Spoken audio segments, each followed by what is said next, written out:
Hi there, I'm Amanda Casser with Material Girl Quilts. Today I'm going to share with you how to make a Churn Dash quilt.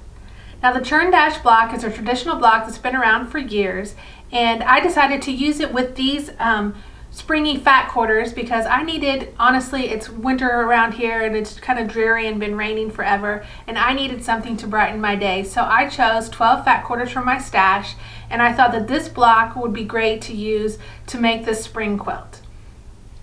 Now what you're going to need to make each block, you will need two print and two background squares to create the half square triangles that are in the corners of each of your blocks. And then you'll also need 4 each of the background and print rectangles for the sides of your blocks, and then 1 more background square for the center. So the first thing we're going to do to create this block is create our half square triangles. So we're going to go to the sewing machine and do that now.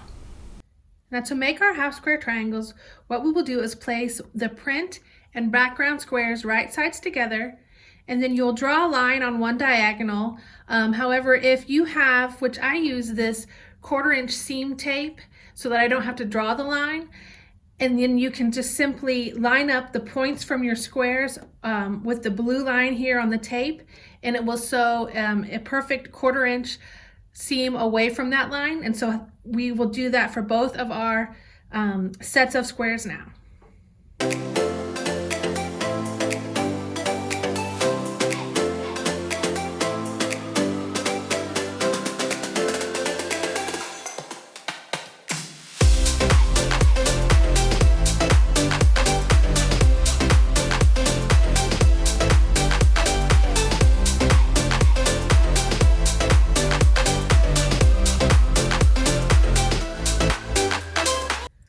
So again, you sew a 1/4 inch on either side of the center line of these blocks, and then you will cut directly on that line from corner to corner. So we'll do that now, and then press these towards the print fabric. Okay, now that we've cut apart our half square triangles and pressed towards the print fabric, we will now trim these to the required size in the pattern. Now I want to show you a couple of my favorite tools for trimming half square triangles. One is the block lock ruler. It is great for when you press the seam, press to one side on your half square triangles, because then this ruler will lock right into the seam, and it helps to make helps you to trim a perfectly square half square triangle. Now the other tool is this rotating cutting mat, so that if you, as you trim, you don't have to pick up your ruler and your block. You can just spin the mat and leave your fabric there so that it doesn't shift while you're trimming. So we'll go ahead and trim this block.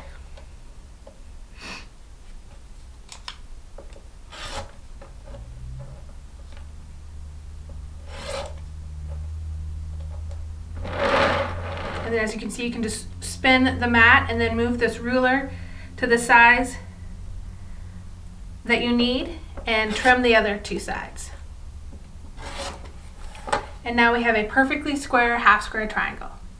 So the next thing we need to do for these blocks is take your rectangles, your print and background rectangles, and sew them into pairs so that they'll look like this. And then once you have all 4 of those done, we can lay the block out and piece the block together. So to piece the blocks, we're going to lay out each section as shown here. And a good key to keep in mind as you're piecing these and laying out each section of the block is that the print fabric for each of the sections will point towards the center square, so that you don't get your half square triangles or any of the sections going the wrong direction. Make sure that they are all pointed towards the center background square. And then you will then piece these sections into rows and sew the rows together to complete the block.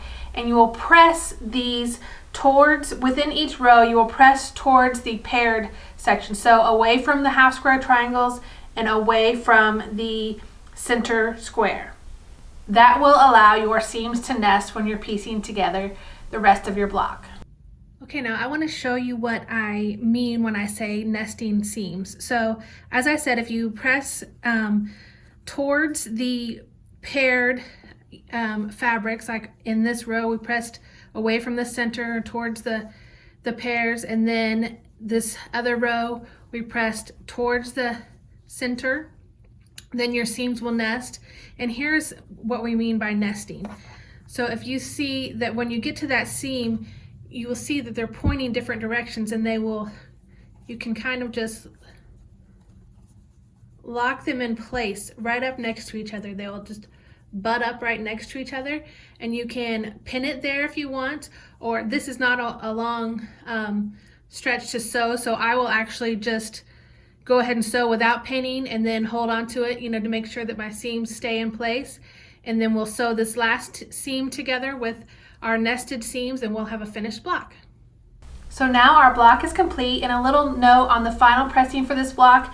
I decided to press towards the center row within the block, but I will note that when piecing all of the blocks together, it did create a little bit of bulk. So if you would prefer to press these seams open so to lay a little flatter, that's a personal choice and up to you. But obviously it still worked out, and I created a beautiful quilt as a result. So either way you choose will be fine.